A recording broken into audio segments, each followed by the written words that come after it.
Assalomu alaykum, hurmatli mijozlar va hurmatli bilan boruvchilar. Samarqand shahar Frunze ko'chasi, Yagona darajaning orqasidagi mahallamizga 2 sotuvlik hovlimiz kompaktni sotuvga chiqyapti.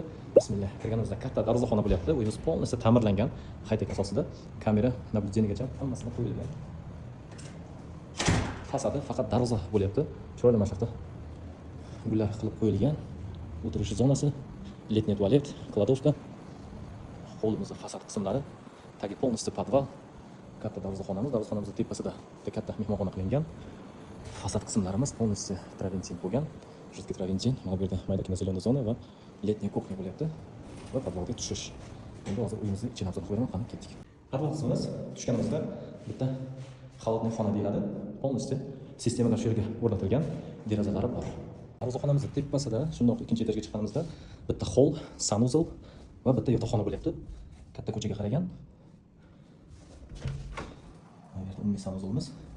Endi u tomonimizga ko'rsatib o'taman. Ketdik. Bismillah, uyimizga ham kirib oldik. Kirganimizda chiroyli domofonlargacha qo'yganlar. Ikkinchi qavatimizga chiqish, umumiy sanuzul. O'ng qo'limizda katta oshxona qismimiz bo'lyapti.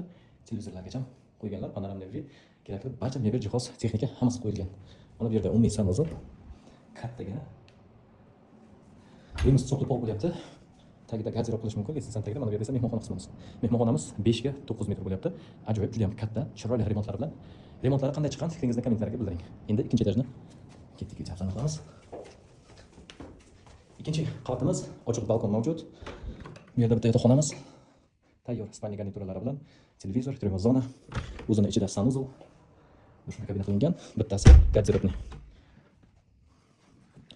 Zamon talabiga mos qilib qilingan. Mana bu yerda bolalar uchun 3 kishilik yotoqxona bo'lyapti, polisi shkaflar bilan. 3 ta yotoqxona bo'lyapti. Bu 3-chi yotoqxonamiz.